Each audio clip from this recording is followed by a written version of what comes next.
donnerai ma vie pour mon pays. Il n'y a rien de plus beau. J'ai une très grande estime de mon pays. Et je vais arriver là où je veux. Avec vous ou sans vous. Si vous voulez être dans ce voyage, vous devez vous bouger, les gars. Je vous dis. Parce que cette Coupe du Monde, ne soyez pas sûr que vous serez dans cette liste. Si c'est ce que j'ai vu aujourd'hui, vous ne serez pas dans cette liste. J'ai besoin de plus, les gars.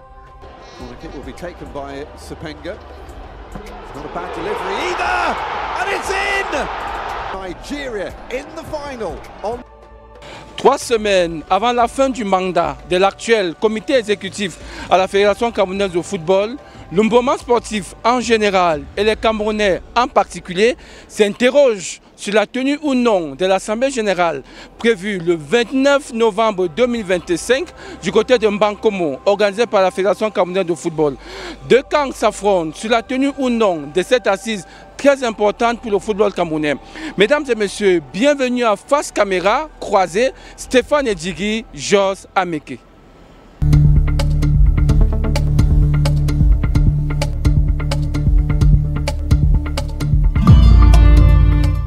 Il devrait avoir âgé.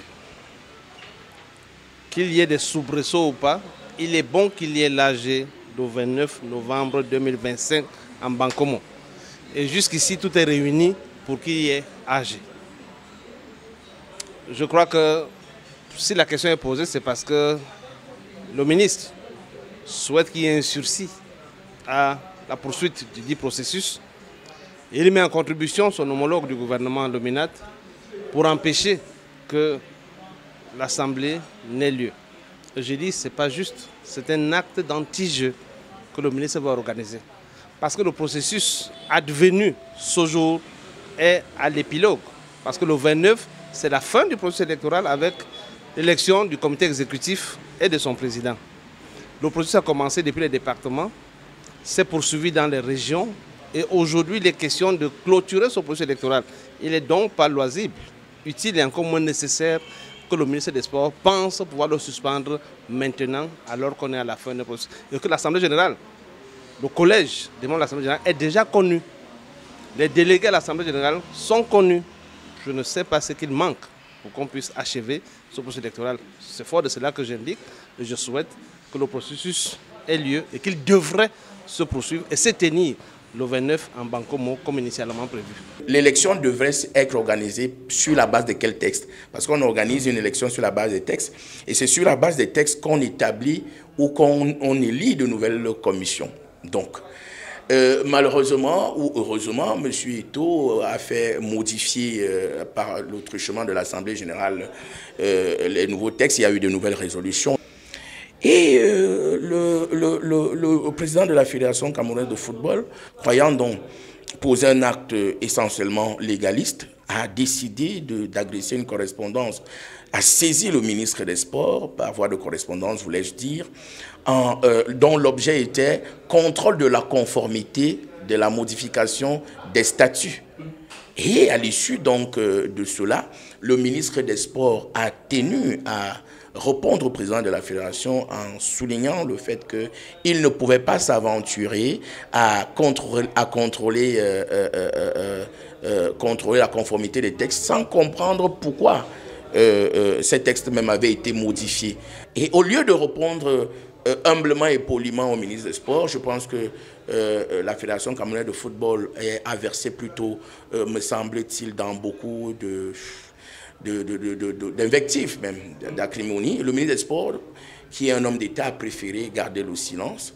Et il a à nouveau été saisi très dernièrement pour que le ministère des Sports désigne des représentants. Et ce n'est qu'en ce moment-là qu'une fois de plus, il les a rappelé que je vous avais demandé de surseoir à votre processus électoral parce qu'il était en réalité entaché d'irrégularité. La fraude corrompant tout, il n'était pas possible d'organiser l'élection sur la base des nouveaux textes qui n'avaient pas reçu l'avis de la conformité. Et c'est pour cette raison qu'en réalité, normalement, le 29 novembre prochain, normalement, c'est-à-dire si on est dans un pays normal, mais vous savez que le Cameroun est le seul pays où la terre glisse en saison sèche, pour reprendre le ministre de l'administration territoriale, où les choses se font à tête chercheuse, où on fait les choses parce que si vous êtes le fils de tel, et vous savez que M. Eto'o, il est le fils de la première dame et du président de la République, donc il peut bénéficier de ses longs bras de jour comme de nuit, comme il a souvent dit, pour imposer au ministre des Sports la tutelle, ce qui n'est pas en réalité légal.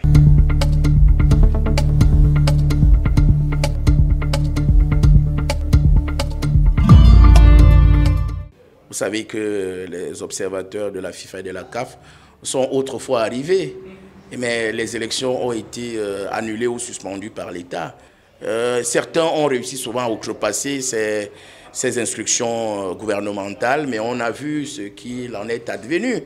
Donc, M. Eto'o peut faire ce qu'il veut, mais tant sur le plan légal que sur le plan politique, je pense qu'il est en train de plus en plus de toucher le fond. Parce qu'il faut le dire, il aurait été mieux, à mon humble avis, de refaire les choses très rapidement avec tous les acteurs.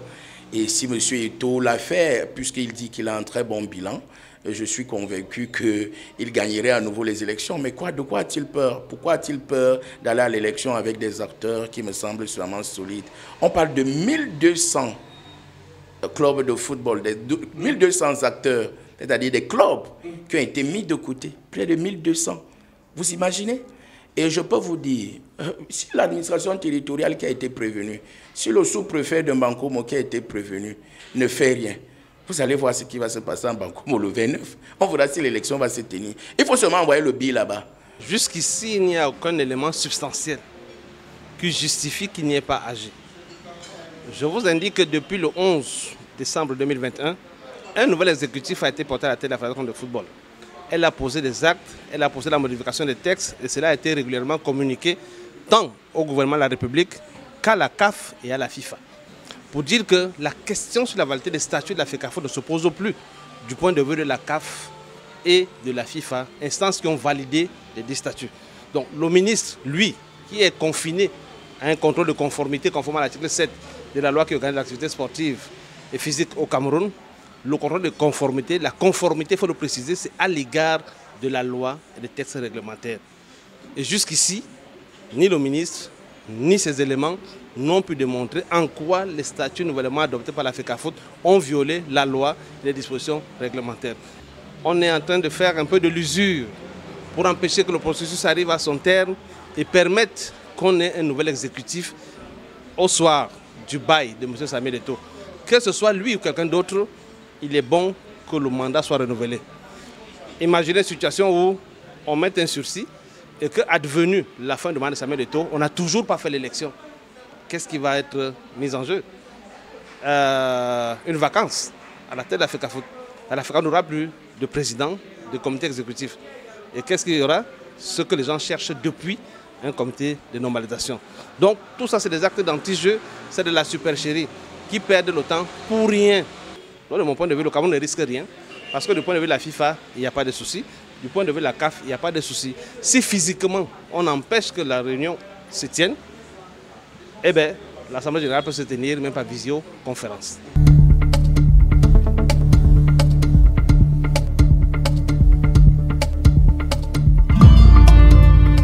Aux artificiers du complot scientifique. Le complot scientifique qui voudrait que le Cameroun n'ait rien à se mettre sous la dent et que le Cameroun ait un passage à vide.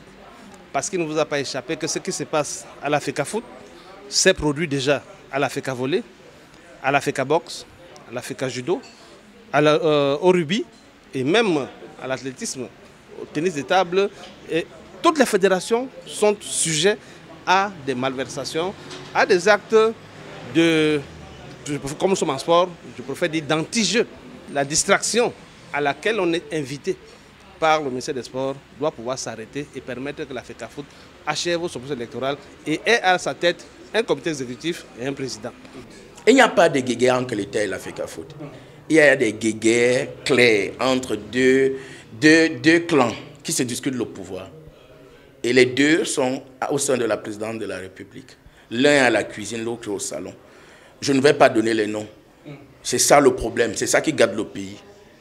Et apparemment, on a donné au clan de la cuisine l'opportunité de faire un gouvernement avec le Premier ministre. Donc, il y a un autre clan il y a un autre lobby que vous devez connaître qui est très puissant, extrêmement puissant dans le monde, c'est le lobby LGBT.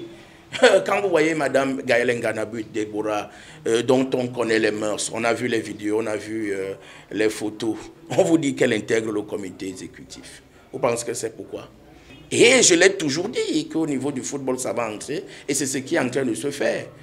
Donc, parce que les gens ne comprennent pas ces choses-là, ils pensent que c'est une affaire totalement naturelle. Mais moi, je peux vous dire que le réseau homosexuel va accéder au Cameroun de manière très évidente par les moyens du football.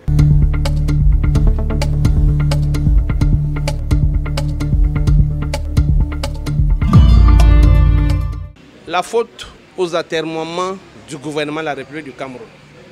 Parce qu'il ne vous a pas échappé qu'il y a quelques mois en arrière, c'était la convention Michel Fekafout qui était au cœur de la matière, où les Camerounais ne s'accordent pas sur ce que la convention dit, alors que c'est une convention qui existe depuis, je crois, 2014.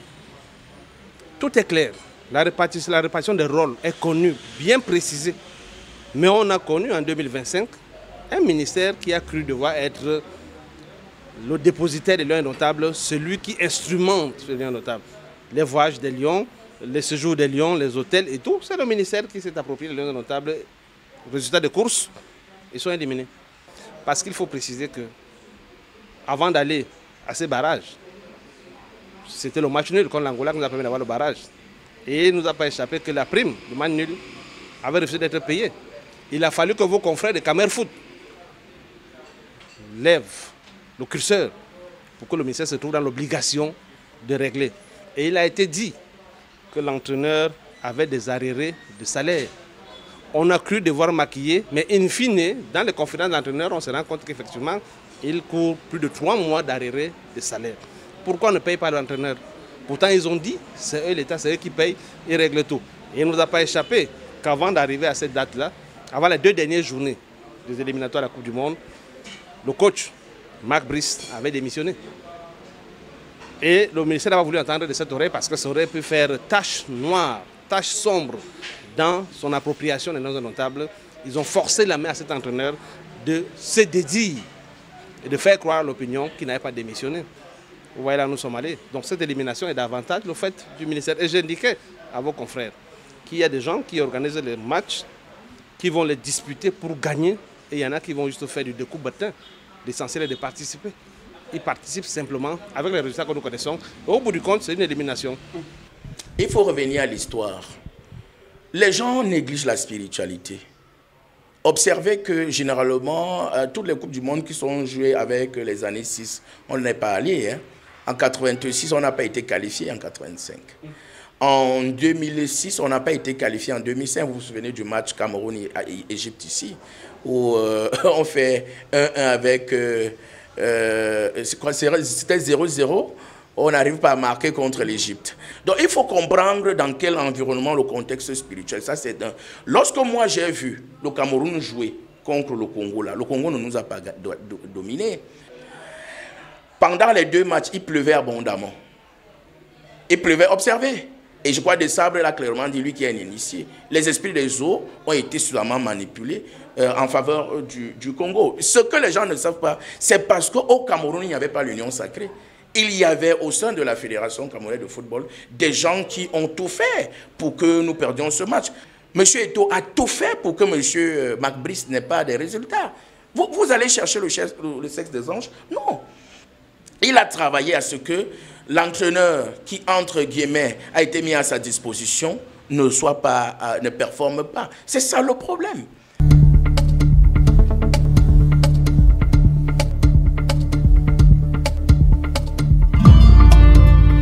Aucun miracle dans ce contexte.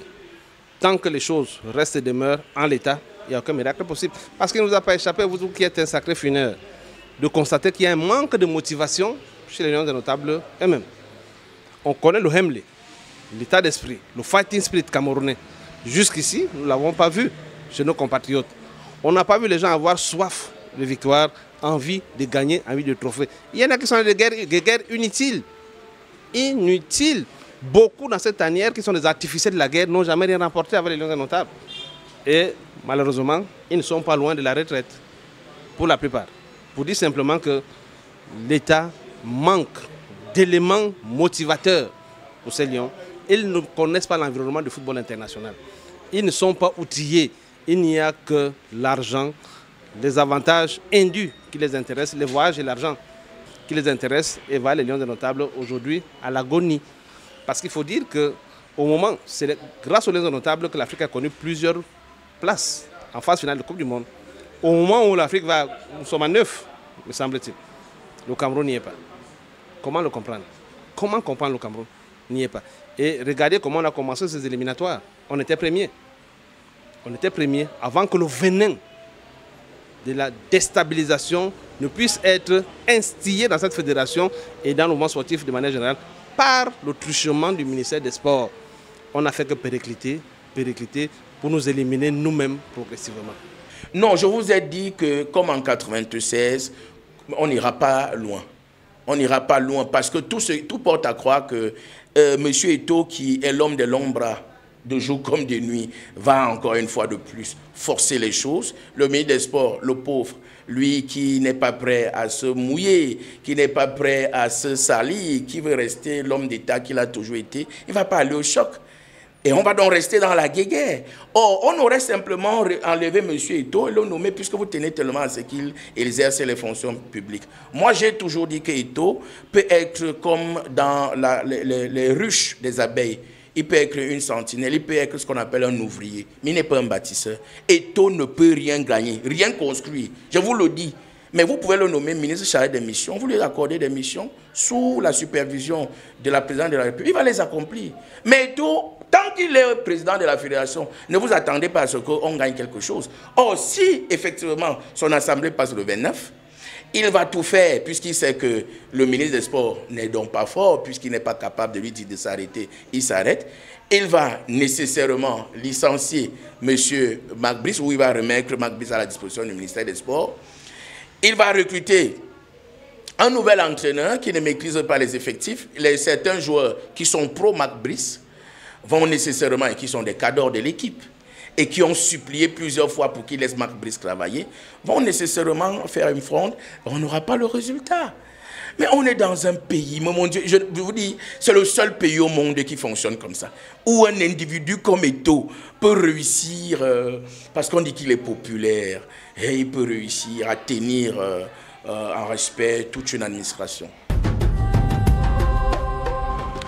Dans ce débat de juristes, où chacun utilise la loi comme bon lui semble, les Camerounais peuvent chacun se faire son idée de la tenue ou non de cette Assemblée générale. Toujours est-il qu'il y aura une fédération camerounaise de football au soir du 29 novembre 2025.